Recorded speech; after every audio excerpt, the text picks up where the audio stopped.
Hola, soy Antón García Fernández. Empieza un nuevo año y con él da comienzo también en mi canal de YouTube, Antón GF, una nueva serie de vídeos en la que vamos a ofrecer comentarios críticos acerca de los diferentes volúmenes de la serie de cómics Las aventuras de Tintín del dibujante belga Hergé. El personaje de Tintín es uno de los más importantes y también uno de los pioneros de la historia del cómic europeo durante el siglo XX, y cuando yo era pequeño se encontró siempre entre mis lecturas favoritas,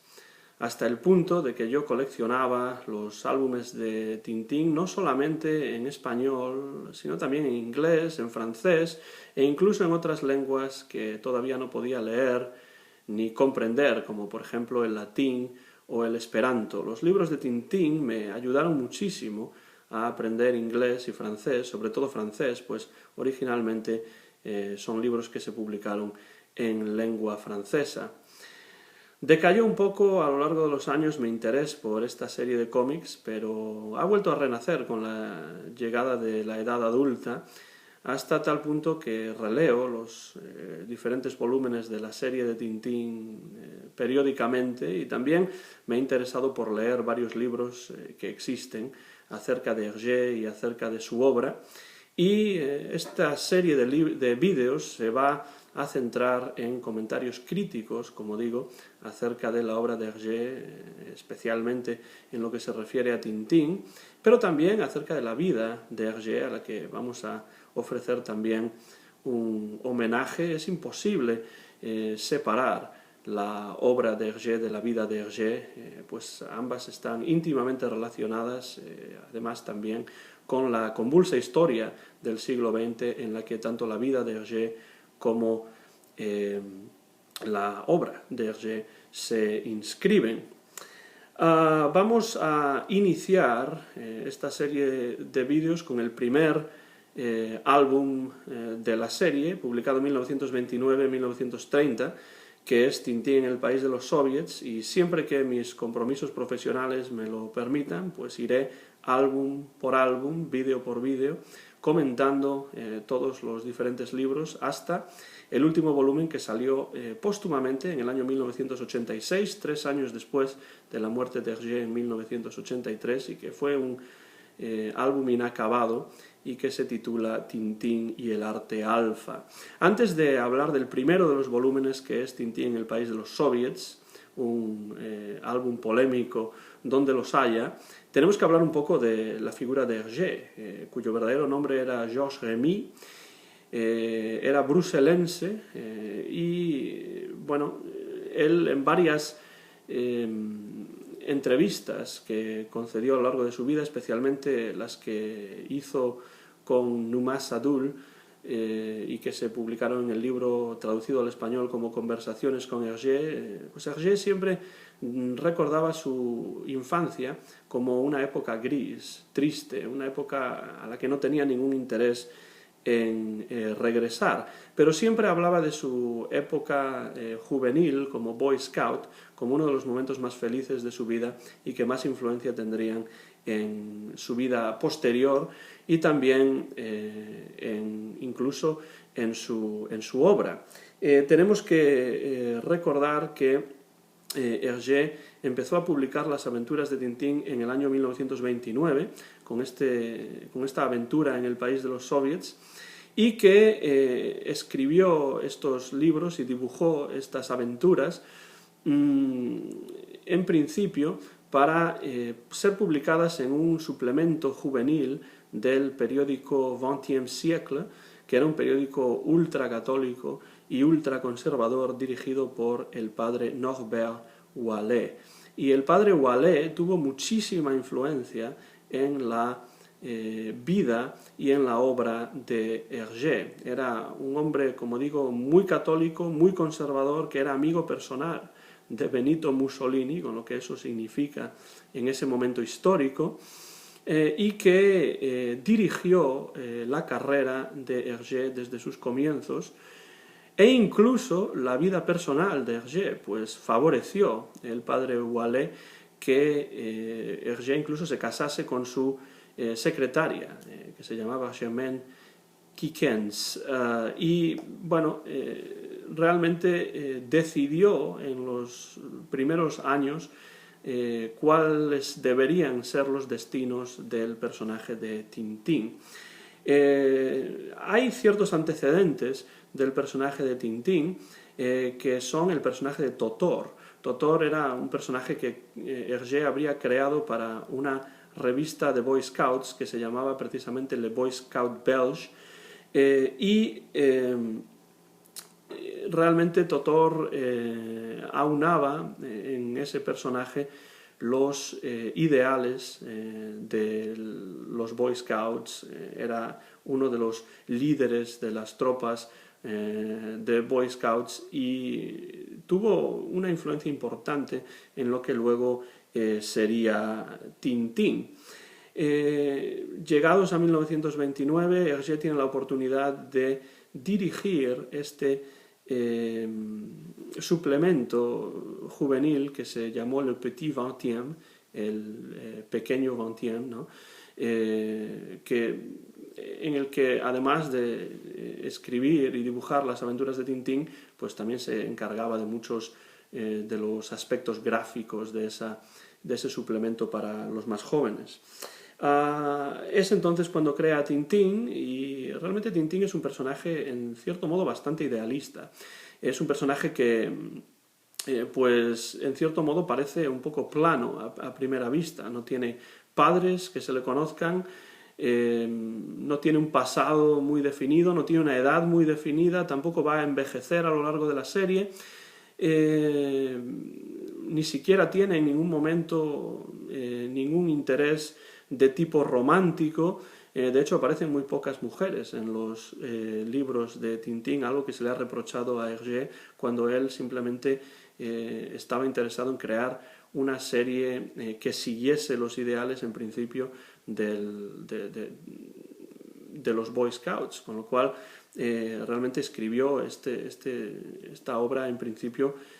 para niños en el masculino y no necesariamente para niñas, aunque sí existen muchas mujeres, obviamente, que están interesadas en el mundo de Tintín. Para Tintín lo más importante son ideas como el honor, como la amistad, como la justicia, y desde ese punto de vista es un personaje bastante idealista, como digo, pero es un personaje que alrededor del cual Hergé ha creado un sistema de ideas muy evidente, bastante complejo en algunos casos, y que además se va adaptando, como iremos viendo a lo largo de esta serie de vídeos, a los diferentes avatares históricos que le tocó vivir al dibujante y también al propio Tintín en la página. Primer volumen de la serie, ¿por qué destinar a Tintín en al país de los soviets, a la URSS? Pues simplemente porque el diario XXe siècle y por tanto el suplemento Petit Vingtième tenían una clara aversión al comunismo, y entonces es muy importante la razón por la cual el padre Wallet convence a Hergé fácilmente para que envíe a Tintín al país de los soviets, simplemente para hacer una crítica a ultranza del gobierno bolchevique y del comunismo en general y de la URSS en particular. Es muy importante también recordar que Hergé no se documentó prácticamente nada para dibujar esta historia, para crear esta historia, y esta documentación casi inexistente se reduce a un libro titulado Moscou sans voile, es decir, Moscú sin velos, de Joseph Douillet, que fue o había sido cónsul belga en la ciudad soviética de Rostov. Este libro, por lo poco que he podido leer, las pocas páginas a las que he podido tener acceso, es un libro de un anticomunismo exacerbado, que Hergé además acepta críticamente, sin preocuparse por contrastar absolutamente nada de lo que lee ahí,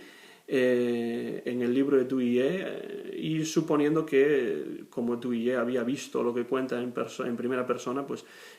no había ninguna necesidad de contrastar nada de lo que Douillet escribe ahí. De hecho, en muchos casos lo que ha hecho Hergé en este primer libro de Tintín, esta primera historia de Tintín, es dibujar o poner en viñetas algunas partes casi literales de Moscú sans voile, de ese Moscú sin velos de Joseph Duyé.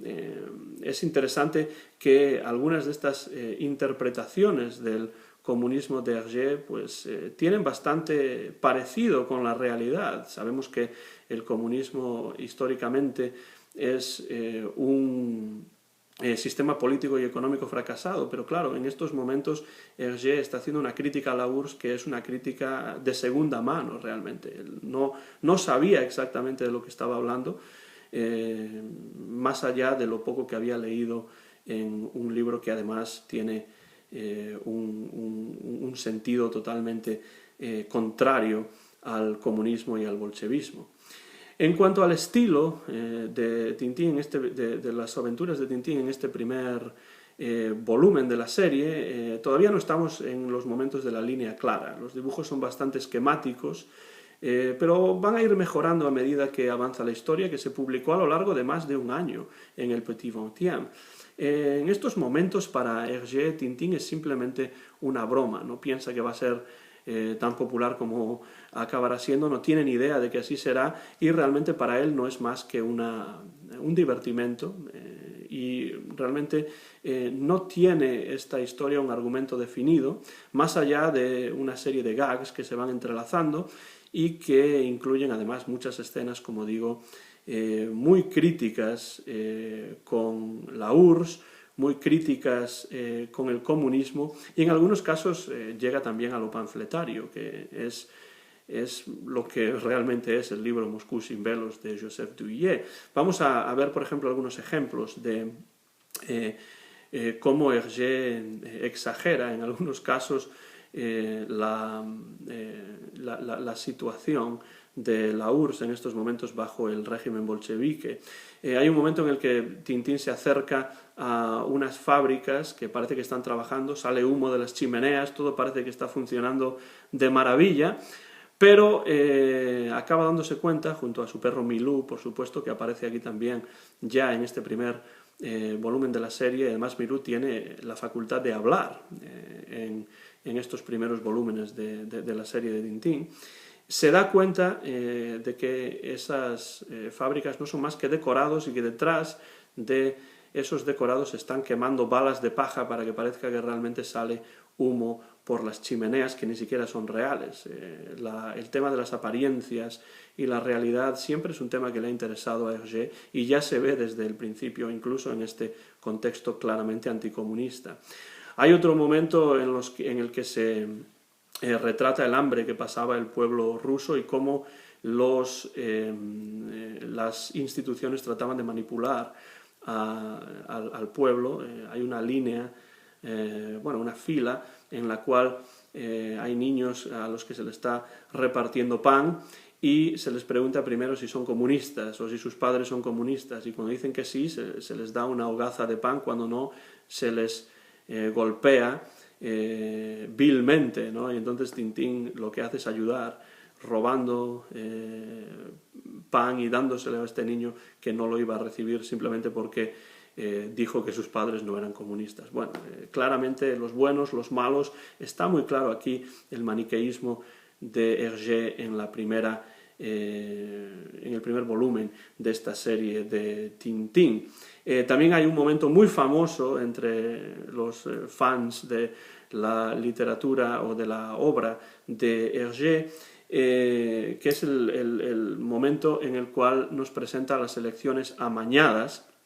en las cuales se presenta ante la gente que está ahí en una plaza las diferentes listas que se presentan a las elecciones. La primera es la comunista, y en el momento en el que se presenta la lista comunista y se va a votar a mano alzada, además, los bolcheviques sacan unos revólveres y empiezan a apuntar a la turba, y la gente, por supuesto, no puede estar en contra de la lista comunista, con lo cual no se llega ni siquiera a votar a las otras listas y se da por ganadas las elecciones para la lista comunista. Esto es algo que aparece descrito muy claramente en el libro de Joseph Thuillier. Es uno de estos casos en los cuales Hergé simplemente ha puesto imágenes a lo que ha leído en el libro Moscú sans voile. Está claro que hay un sesgo muy evidente anticomunista en este libro de Tintín en el país de los soviets. Hergé, este primer volumen, por supuesto, está publicado simplemente en blanco y negro, no en color, y con el paso de los años Hergé redibujaría todos los primeros álbumes de Tintín que habían sido publicados originalmente en blanco y negro, les añadiría color, pero siempre se negó a redibujar y a colorear Tintín en el país de los soviets, porque consideraba que este libro, esta historia, era un error de juventud, un error de jeunesse, es lo que dijo en alguna de las entrevistas que he podido leer, y que es producto de un momento histórico muy definido. Pero yo siempre me he preguntado por qué, y si tuviese aquí a Hergé se lo preguntaría a él, cosa que es imposible, pero le preguntaría por qué el libro del